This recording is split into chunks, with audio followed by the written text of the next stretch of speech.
बर्बादी गुलिस्ता करने को जब एक ही उल्लू काफी है, हर शाख पे उल्लू बैठा है, अंजाम गुलिस्ता क्या होगा। नमस्कार, स्वागत है आपका उदयपुर न्यूज से। आपके साथ मैं हूं कृतिका चौबीसा और आपको बता दें कि इस वक्त हम मौजूद है शहर के सबसे बड़े उद्यान, सबसे बड़े बगीचे गुलाब बाग, जिसे वैश्विक स्तर पर अपनी एक अलग पहचान मिली है। पुराने जमाने में प्रकृति को बेहद करीब से निहारने के लिए, उसका आनंद लेने के लिए इस तरह के उद्यान हमारे पूर्वजों ने बनाए थे, ताकि यहाँ आकर वो शुद्ध हवा ले सके और यहाँ आकर वो प्रकृति का जो उनका प्रेम है उसे वो यहाँ आकर जी सके।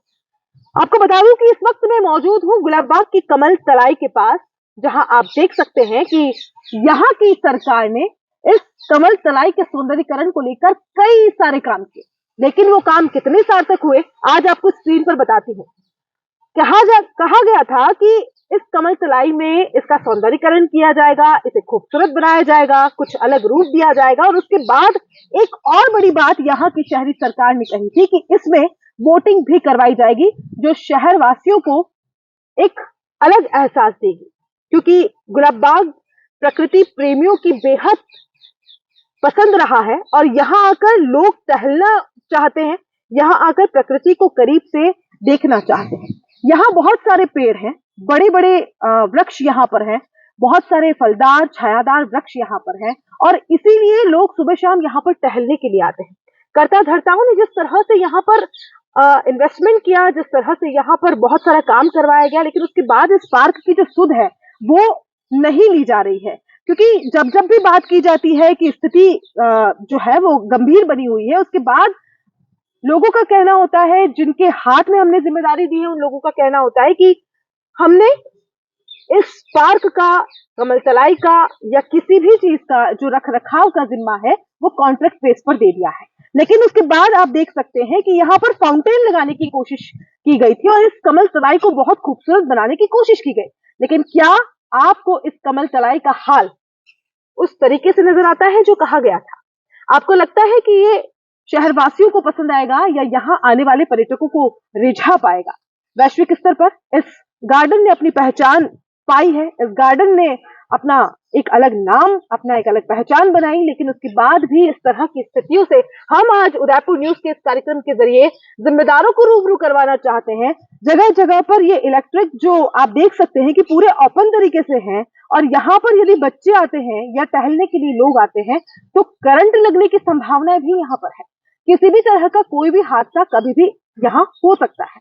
सौंदर्यीकरण की बात है, क्योंकि सुंदरता सब लोगों को पसंद है और इसी सुंदरता को पास से निहारने के लिए, देखने के लिए ये लोग यहाँ आते हैं। देखिए, ये देखिए, मैं कहूंगी हमारे कैमरामैन से कि यहाँ आए, ये आप देखें जरा करीब से कि बहुत सुंदर, शायद ये सोच के लगाया होगा कि बहुत सुंदर लगेगा, बहुत अच्छा लगेगा और एक अलग जो है वो पर्यटकों को ये आकर्षित करेगा। लेकिन इस पोर्ट की स्थिति आप देख सकते हैं, यहाँ पर पौधा भी लगाया गया पूरी तरह से। यहाँ पर हमारे जिम्मेदारों ने कोशिश की हालांकि, लेकिन वो कोशिश आपको लगता है कि सफल हुई? आगे की तरफ चलूंगी और आपको दिखाऊंगी। आगे चलते हैं। ये पोर्ट की स्थिति देखिए आप, ये सारे यहाँ पर लगाए गए पौधे लगाने की कोशिश की गई, कमल तलाई को सुंदर तरीके से बनाने की कोशिश की गई, लेकिन कितनी सुंदर नजर आ रही है स्क्रीन पर देखिए आप देखिए, जरा देखिए, खुले तार यहाँ पर हैं।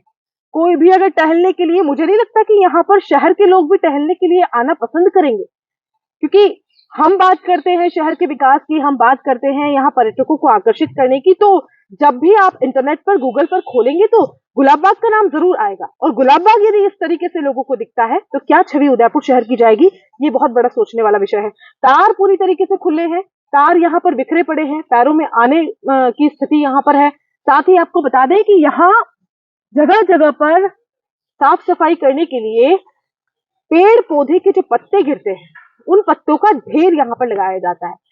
कई बार गुलाब बाग में आगजनी की घटनाएं भी सामने आई है और ऐसे में गर्मी का मौसम अब आने वाला है और जब गर्मी आएगी तो घर्षण की वजह से ये जो पेड़ पौधों की पत्तियां हैं वो आग पकड़ लेती है, जिससे यहाँ मौजूद जो हमारी वनस्पति है, जो हमारे पेड़ पौधे हैं, विशालकाय वृक्ष है, उन्हें नुकसान होता है। आगे चलते हैं। गुलाब बाग में तरह तरह के जानवर पहले यहाँ पर थे, जू यहाँ पर था और इसी को लेकर यहाँ पर शायद हमारे जो जिम्मेदार हैं उन्होंने जानवरों की जो मूर्तियां हैं, जानवरों की जो स्टैच्यू है वो लगाने की कोशिश की, और ये मगरमच्छ का स्टैच्यू जरा हाल देखिए इसका, उल्टा पड़ा है। ये गुलाब बाग है जहां हम बात करते हैं विकास की, जहां हम बात करते हैं सौंदर्यीकरण की। ये गुलाब बाग की कमल तलाई के पास का हाल आप अपनी स्क्रीन पर इस वक्त देख रहे हैं। अगर ये मगरमच्छ अच्छी अवस्था में होता या सुंदर तरीके से इस कमल तलाई को रूप दिया गया होता तो शायद ये पर्यटकों को बेहद अपनी ओर आकर्षित करता। कमल तलाई के अंदर का हाल मैं दिखाऊंगी, कहूंगी लखन जैसे कि अंदर की तरफ दिखाएं। कितना मतलब कांजी यहाँ पर जमी हुई है, पत्तियां यहाँ पर है। साफ सफाई के लिए हमारे निगम के कर्ता धर्ता बहुत सारे दावे करते हैं, बहुत सारी बातें करते हैं, लेकिन वो दावे और वादे यहाँ पोल खोलते हुए नजर आते हैं। क्योंकि जब जब हम बात करेंगे गुलाब बाग की तो कमल तलाई, यहाँ का बर्ड पार्क, यहाँ लगे हुए हाथी वाले पार्क, सब चीजों की स्थिति आपको बताएंगे। फिलहाल आप कमल तलाई की स्थिति देख रहे हैं। आगे की ओर चलते और आपको दिखाएंगे कि किस तरह से जो हमारे शहर का सबसे बड़ा उद्यान है, बाग है, जो लोगों के लिए एक आकर्षण का केंद्र है, उसकी क्या हालत है। चलिए, गुलाब बाग का नाम जब जब भी हमारे जहन में आता है तो बच्चों की छुक छुक करती रेल, कमल तलाई, बर्ड पार्क, ये सारी चीजें हमारे जहन में आ जाती हैं। आपको बता दूं कि बहुत खुशखबरी की बात है कि बहुत समय के बाद जो बच्चों की अरावली एक्सप्रेस इस गुलाब बाग में चलती थी वो अब जल्द ही शुरू होने वाली है। हो सकता है कुछ अगले महीने में ही इसकी शुरुआत हो जाए, ऐसा कहा जा रहा है। आपको बता दूं कि इन सब के बीच में एक अच्छी चीज ये है कि यहाँ लगातार जो है वो इस रेल लाइन को बिछाने के लिए काम किया गया है, और साथ ही रेलवे स्टेशन जो है वो बनने जा रहा है, और ये वही उसका काम अभी चल रहा है। मैं उसी जगह पर खड़ी हूँ जहाँ रेलवे स्टेशन बनाया जाएगा, इसका लगातार काम किया जा रहा है। तो एक बहुत ये खुशखबरी की बात है कि इतना तो अब जो है वो काफी प्रयासों के बाद संपन्न होगा। रेल लाइन आप देख सकते हैं कि बिछकर तैयार हो चुकी है, और इस बार जो ये रेल लाइन है वो जू बर्ड पार्क के अंदर से होके निकलेगी, ताकि बच्चों को अलग अलग बर्ड्स जो है वो देखने को मिलेगा। गुलाब बाग का जो आनंद है वो अंदर से देखने को मिलेगा। तो लगातार काम इस पर हो रहा है, और ये स्टेशन है जो बन रहा है। आप देख सकते हैं कि लोग यहाँ पर काम कर रहे हैं इस वक्त। पूरा अंडर कंस्ट्रक्शन ये एरिया है, और छुक छुक करती ट्रेन अब जल्द ही यहाँ पर पर्यटकों को आकर्षित करने वाली है, बच्चों को लुभाने वाली है। जिसका इंतजार छोटे बड़े बुजुर्ग सभी लोगों को था, वो इंतजार अब खत्म होने वाला है। साथ ही आपको बता दें कि हम लोग जब बचपन में यहाँ आते थे तो रेल की सवारी करना कभी नहीं चूकते थे, और ऐसा ही अब जो बच्चे अब की जो जनरेशन आ रही है उसे भी ये लाभ बहुत जल्द मिलने वाला है। लेकिन इन सबके बीच एक और चीज मैं आपको बता दूं कि पत्तों की बात मैंने यहाँ पर करी थी। सूखे पत्ते, पतझड़ का अभी वक्त है, और सूखे पत्ते जब यहाँ पर इकट्ठे होते हैं तो घर्षण के कारण इनमें आग लगने की समस्या बहुत ज्यादा आई है, और ऐसा गुलाब बाग में कई बार हुआ है। तो इससे पहले कि कोई आगजनी हो, इससे पहले कि कोई हमारी वनस्पतियां यहाँ मौजूद नष्ट हो, हमारे जो जिम्मेदार है उन्हें यहाँ की सुध लेनी चाहिए और इन सूखे पत्तों को हटवाना चाहिए। बच्चों की गाड़ी बड़े भी करे सवारी, नगर परिषद उदयपुर के द्वारा एक ट्रेन चलाई जाती थी गुलाब बाग में, जिसको अरावली एक्सप्रेस के नाम से जाना जाता था। और यकीन मानिए मैं इस ट्रेन के एक पार्ट में हूँ, और यहाँ मुझे वो बचपन वाला एहसास हो रहा है। क्योंकि बचपन वो चीज है जब जिसके लिए हम कह सकते हैं कि दौलत शौहरत सब कुछ ले लीजिए लेकिन बचपन लौटा दीजिए। और आज इस ट्रेन में बैठकर मुझे कुछ यादें जो है, मेरे संस्मरण जो है वो ताजा हो चुके हैं। लेकिन आपको बता दूं कि ये जो ट्रेन टूटी फूटी अवस्था में यहाँ पर है, वो इस तरीके से लगाई गई है जहां अंदर की तरफ बहुत ज्यादा गंदगी जो है वो लोगों ने की है। शायद यहाँ पर असामाजिक चीजें यहाँ पर होती हैं, यहाँ श्वानों का डेरा यहाँ पर पड़ा रहता है, और बहुत गंदगी इस तरफ हुई है। साथ ही यहाँ इस ट्रेन को, पुरानी चीजों को संभालना, उसे सहेजना बहुत ज्यादा जरूरी है। अच्छी बात है, ये चीजें हमें जब हम करीब से देखते हैं तो हमें अच्छा लगता है, अच्छा महसूस होता है, लेकिन सार संभाल करनी बहुत ज्यादा जरूरी है। अंदर की तरफ कैमरा आएगा और आप देखेंगे कि जो पुरानी ट्रेन है उसकी स्थिति जो है वो कैसी हो रही है। इस चीज को यदि सही ढंग से, सही तरीके से इसकी मेंटेनेंस करके रखा जाए, इसे संभाला जाए, क्योंकि हमारे जो पूर्व के नेता थे, पूर्व की जो हमारी गवर्नमेंट थी, उन्होंने बहुत कुछ हमें दिया है, हमें तो साथ संभाल करके रखना था। ट्रेन बंद हुई क्योंकि हादसे हुए कई बार, और अब जो ये ट्रेन पुरानी वाली है वो हमारी यादों को जिंदा रखने के लिए हमें यहाँ चाहिए, ऐसी बात नहीं है। अच्छा लग रहा है इसे देखकर, बहुत अच्छा महसूस भी होता है, लेकिन इसकी साथ संभाल करनी बहुत जरूरी है।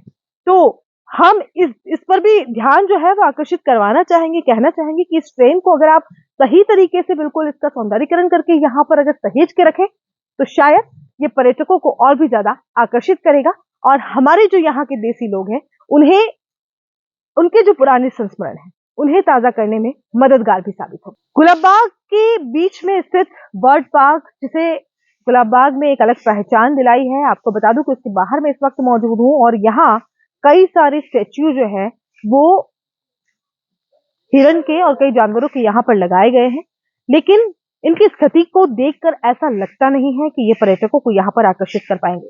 जहाँ लाखों करोड़ों का बजट इस उद्यान के सौंदर्यीकरण के लिए दिया जाता है, ऐसे में ऐसी छोटी छोटी चीजें भी यदि दरकिनार कर दी जाए तो स्थितियां काफी गंभीर है। ये बर्ड पार्क के बिल्कुल सामने हाथी वाला पार्क है और हाथी वाले पार्क की स्थिति जो साइड में जो केजेस लगी हुई है वहां की स्थिति हम आपको बता रहे हैं।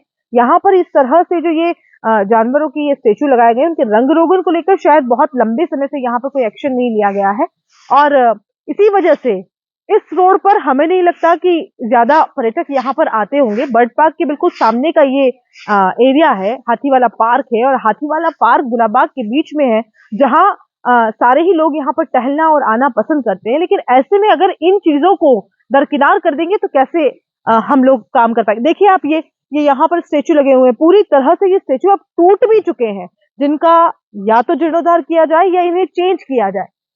कई सारे तो ऐसे हैं जो टूटकर उल्टे भी पड़े हुए हैं, सारे स्टेचू उल्टे पड़े हुए हैं। कई सारे ऐसे स्टेचू हैं जिनकी हालत शायद हमें नहीं लगता कि किसी ने यहाँ पर रुख किया होगा। उदयपुर न्यूज के इस कार्यक्रम के जरिए हम उनका ध्यान आकर्षित करना चाहेंगे कि इस तरफ आए। मोर, यहाँ पर एक मोर है जिसकी गर्दन है ही नहीं, जिसकी उल्टा वो मोर लगाया गया है और उसकी गर्दन भी नहीं है। ऐसे में स्थितियां जो है वो आपके सामने है। इस वक्त आप उदयपुर न्यूज की स्क्रीन पर देख रहे हैं ये मोर जो बर्ड पार्क के बिल्कुल सामने वाला एरिया है और बर्ड पार्क ऐसी जगह है जहां पर शायद देशी विदेशी पर्यटक जरूर आते हैं जब यहाँ पर आते हैं तो, लेकिन अभी जो ये स्थिति हम आपको बता रहे हैं, ये बर्ड का स्टैच्यू यहाँ पर लगाया गया और ये पूरी तरह से टूटा हुआ है। तो जिम्मेदारों को अब भी सुध लेने की जरूरत है, क्योंकि कई सारे प्रोजेक्ट गुलाब बाग को लेकर आए हैं, पास हुए हैं, काम भी किया गया, लेकिन कितना काम हुआ ये देखने वाली बात है। पिछले कुछ समय की बात करें तो मौसम ने भी अपने मिजाज बदले, तेज हवाओं का दौर चला, आंधी तूफान का दौर यहाँ पर आया। आपको बता दूं कि गुलाब बाग में ये पेड़ है और शायद उसी आंधी और तूफान के समय में ये पेड़ यहाँ से उखड़ गया, इसने अपनी जड़ें जो थी वो जमीन से छोड़ दी और काफी समय से ये पेड़ यहाँ पर ऐसे ही रखा हुआ है। लकड़ियां यहाँ पर काटी हुई ऐसे ही रखी हुई है, पत्ते यहाँ पर बिखरे हुए हैं। आगे की तरफ भी मैं देख पा रही हूँ, कैमरे की नजर से आपको दिखाना चाहूंगी कि पेड़ जो है वो टूटे फूटे बिल्कुल फैले हुए यहाँ पर पड़े हुए हैं। पर्यटक जब आते हैं तो गुलाब बाग का एक चक्कर जरूर लगाते हैं, क्योंकि यहाँ पे हरियाली है और रंग बिरंगी पेड़ पौधे हैं और बहुत छायादार वृक्ष यहाँ पर हैं और बहुत खूबसूरत एहसास यहाँ पर जब भी पर्यटक आता है तो जरूर होता है और वॉक करने के लिए लोग यहाँ पर सुबह शाम टहलने के लिए जरूर आते हैं। तो जिम्मेदारों का ध्यान, हम यहाँ पर, हमारा मकसद सिर्फ यही है कि गुलाब बाग की जो स्थिति जिसके लिए दावे किए जाते थे कि बहुत सौंदर्यीकरण किया जाएगा, क्योंकि बजट भी बहुत लाखों करोड़ों में यहाँ पर आया, उसके बाद भी अगर ऐसी स्थिति होती है तो ये बहुत बड़ा सोच का विषय है, बहुत बड़ा प्रश्न चिन्ह यहाँ के कर्ता धर्ताओं के लिए है। तो कोशिश हमारी है, हम सिर्फ माध्यम है, माध्यम ही बने रहेंगे। आपको यहाँ आकर, जिम्मेदारों को यहाँ आकर सुध लेनी होगी। फिलहाल के लिए इतना ही, दीजिए इजाजत। कैमरा पर्सन लखन शर्मा के साथ कृतिका चौबीसा, उदयपुर।